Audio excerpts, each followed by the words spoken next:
notre générateur de mots de passe avance bien. Pour l'instant, il ne fait qu'exécuter des lignes les unes après les autres sans vraiment traiter de données. Mais nous allons changer cela.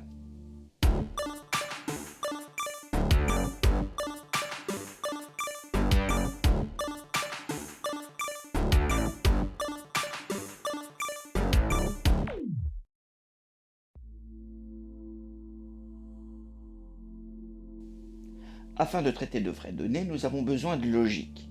Et pour illustrer cela, nous aurons besoin de diagrammes. Voici un diagramme de flux. Vous en avez certainement déjà vu sur Internet. Un diagramme de flux n'est pas spécifique à un langage informatique.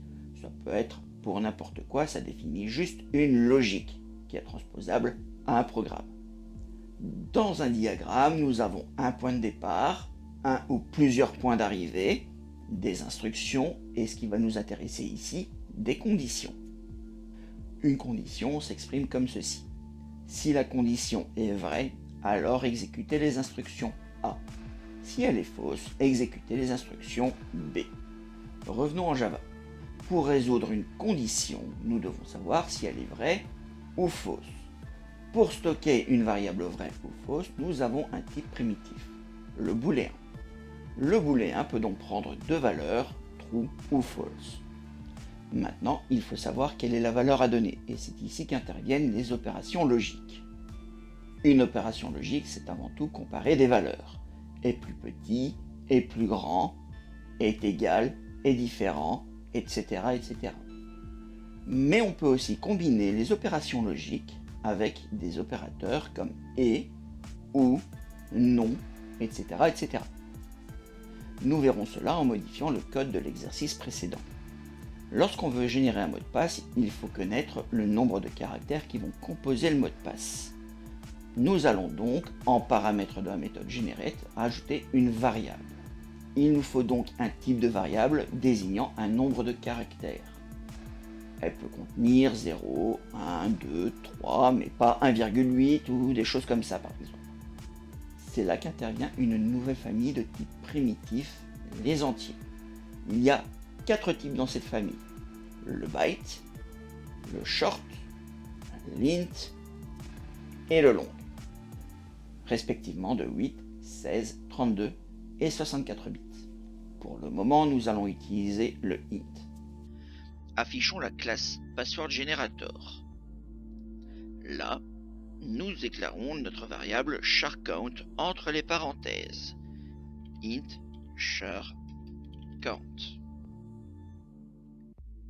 Maintenant que c'est fait, nous allons vite retourner dans le main afin de corriger l'erreur qui est apparue. Voilà, donc nous voyons ici un peu de rouge, c'est parce qu'il me manque un paramètre. Le paramètre, pour le moment, nous allons mettre une valeur arbitraire 5. Maintenant que nous avons déclaré le paramètre dans la méthode, nous pouvons l'utiliser dans le code. Tout d'abord, et c'est valable pour toutes les méthodes que vous ferez, il est bien vu de vérifier que les valeurs fassent bien partie des valeurs qui sont attendues. Pour notre exemple, un mot de passe fait minimum un caractère, donc il est exclu de retrouver dans les valeurs 0, -1, -2, etc., etc. Il faudra donc avertir lorsque cela arrive et c'est ici que nous avons besoin d'une condition. On retourne dans la méthode generate. Pour faire une condition, nous avons besoin du mot-clé if et des parenthèses dans laquelle nous allons mettre la condition. Par exemple, ici, if, parenthèse ouverte, je mets ma condition entre les parenthèses, donc ici c'est char count plus petit que 1, et je mets un bloc de code avec les accolades, et par exemple ici je mets un system.out.println, donc un raccourci qui est SOUT entrée, ça vous met directement le voilà, et ici le nombre est plus petit que 1. Pour maintenant tester, pour cela nous retournons dans le main.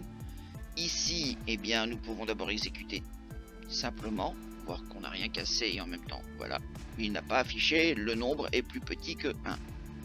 Si maintenant je me mettais à 0 ici, eh bien, dès que j'exécuterai, voilà, le nombre est plus petit que 1. Ce qui prouve qu'il a bien vérifié la condition, et quand elle est vraie, elle a affiché le texte qui est ici. Si nous voulons également afficher un message lorsque le nombre de caractères est correct, il n'est pas nécessaire de rajouter un if juste en dessous. Nous pouvons aussi l'exprimer avec un else, donc else, et là par exemple, thought, le nombre est correct. Voilà. Dans ce cas, nous retournons dans notre mail, nous mettons un nombre correct, on remet 5 par exemple, et là, voilà, le nombre est correct. Nous allons maintenant poser une seconde condition. Nous voulons que le maximum soit de 10 caractères. La première façon qui vous viendra en tête, c'est de mettre en dessous du premier if-else un autre if-else qui fait la condition maximum 10 caractères. C'est autorisé, mais c'est pas forcément très propre. Pour rendre cela plus propre, nous pouvons chaîner les if. Par exemple, ici, nous pouvons dire si char_count plus petit que 1, on affiche le nombre est plus petit que 1. Et ici, à la place du else, on peut mettre un else if avec le bout de code et on met le else au bout. Et là, on peut mettre une autre condition qui sera char_count plus grand que 10. Voilà.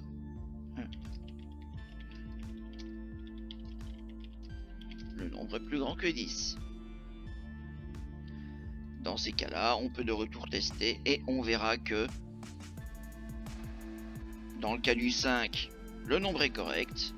Dans le cas de 0, on réexécute, le nombre est plus petit que 1. Dans le cas de 10, le nombre est correct. Dans le cas de 11, le nombre est plus grand que 10. Nous pouvons aller encore plus loin si le traitement est le même dans plusieurs if. Au lieu de chaîner les if, nous pouvons juste combiner les conditions. Par exemple, si le nombre est inférieur à 1 ou si le nombre est supérieur à 10, alors mettre un message d'erreur. Attention à l'ordre des conditions dans ce cas, car le programme va les exécuter dans l'ordre dans lequel elles ont été écrites. Ce qui veut dire dans notre cas qu'il va d'abord regarder si le nombre est plus petit que 1. Si ça lui suffit pour avoir une réponse, il va donner la réponse et il va exécuter le code. Si ça ne lui suffit pas, il va évaluer la deuxième condition. Et avec le OU, la première condition à vrai lui suffit. Mais ceci, c'est de la logique combinatoire, on en parlera dans une vidéo dédiée si vous le voulez, si vous me le demandez. Dans le code, nous retournons dans Password Generator, nous n'avons plus besoin de ce else if, puisque nous allons tout mettre dans le même if. Donc, nous avons if, donc si char_count plus petit que 1, ou char_count plus grand que 10. Alors, on peut afficher le nombre est plus petit que 1 ou plus grand que 10. Ou encore mieux, le nombre n'est pas entre 1 et 10. Dans ces cas-là, on retourne et on peut voir qu'avec notre 11, le nombre n'est pas entre 1 et 10. Si je mets 5, le nombre est correct. Vous savez maintenant comment écrire la majorité des conditions. On va maintenant parler de cas un peu plus spéciaux. Voici le premier, c'est un opérateur qui fonctionne comme une condition. Il s'écrit comme ça. Condition, point d'interrogation, valeur true, deux points, valeur false, point virgule. Voyons un exemple plus concret. Je voudrais savoir si le nombre char_count est pair ou impair. Pour cela, eh bien, je vais venir ici mettre un string parité égale quel est le moyen de savoir si un nombre est pair ou impair? C'est en faisant un modulo. Donc je vais mettre le résultat du modulo, donc char count modulo 2. Donc le modulo, c'est le reste de la division entière d'un nombre. Donc ici, c'est on divise char count par 2, on garde non pas l'entier, mais le reste de la division par l'entier, et ça nous fait un nombre, ici 0 ou 1, et ensuite on fait égal 0 pour savoir est-ce qu'il vaut 0 ou pas. On met point d'interrogation, on va mettre la valeur à déposer dans parité si jamais c'est vrai, donc ici c'est pair, 2 points, ne pas oublier les guillemets, impair, voilà, point virgule. Dans ce cas-là, on peut également afficher, donc ici, on va dire, voilà, afficher parité. Nous pouvons maintenant retourner dans notre main pour tester ça. Donc on va tester avec le 5.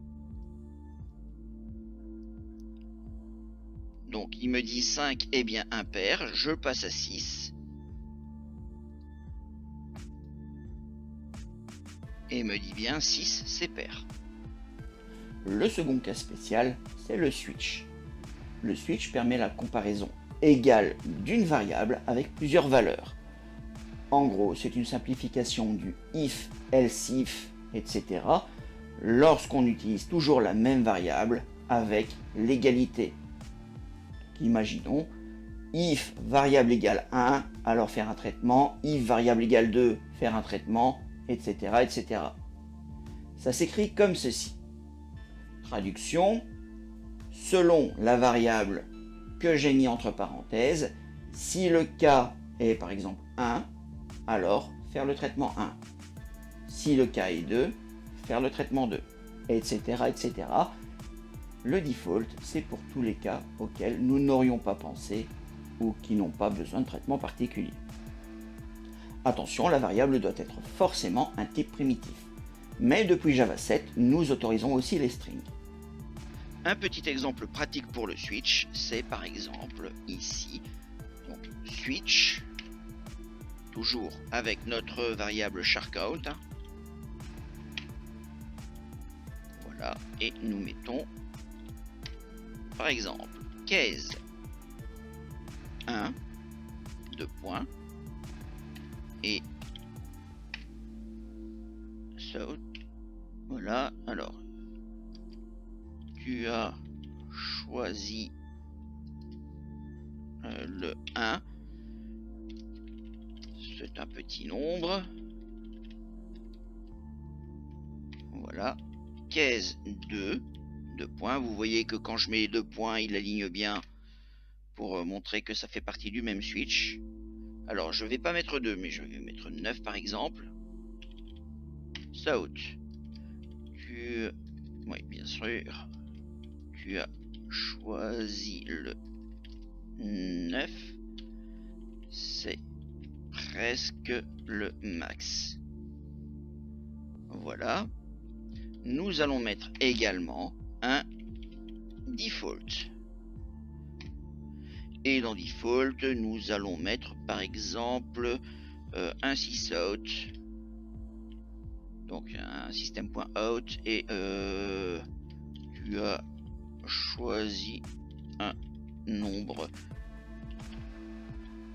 quelconque, par exemple. Voilà. Nous pouvons maintenant retourner dans le main et voir qu'avec le 6 qu'on a mis là,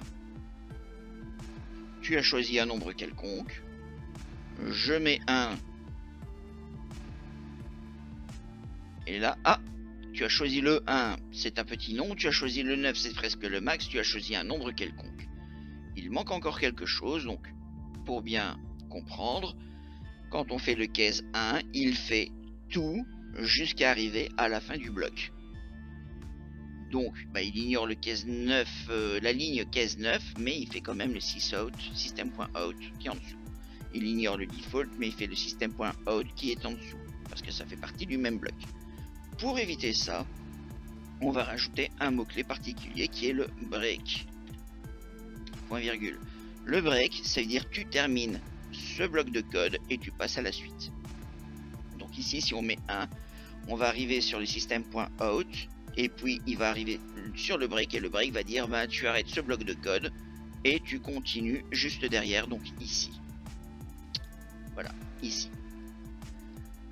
Et donc on va arriver sur la ligne du dessous et il va continuer son code. On va faire la même chose pour le 9. Voilà, il y a déjà le point virgule. Pour le default, ici, c'est pas obligé parce que il n'y a plus de code en dessous, mais par souci d'esthétisme, on le met également. C'est moins nécessaire, mais voilà, comme ça au moins on voit que tous ont un break. Si jamais par la suite je mettrai encore un case ici en dessous, je sais pas moi, case 8, 2 points, et bien là le default ferait en sorte que il ne va pas empiéter sur les cases 8. Maintenant on va retester pour être certain que ça fonctionne. Et là avec le 1, tu as choisi le 1, c'est un petit nombre et il n'y a rien en dessous, à part le mot de passe. Voilà, c'est tout pour les conditions. Vous avez maintenant les connaissances suffisantes pour tester un peu par vous-même avant la prochaine vidéo qui sera sur les boucles. Comme toujours, si vous avez des questions, des remarques ou juste envie d'en discuter, n'hésitez pas, les commentaires sont là pour ça. Un petit pouce bleu est également le bienvenu pour le référencement, ainsi que l'abonnement et la cloche si vous ne voulez pas rater d'autres vidéos. Sur ce, je vous laisse expérimenter, entraînez-vous et rendez-vous dans une prochaine vidéo.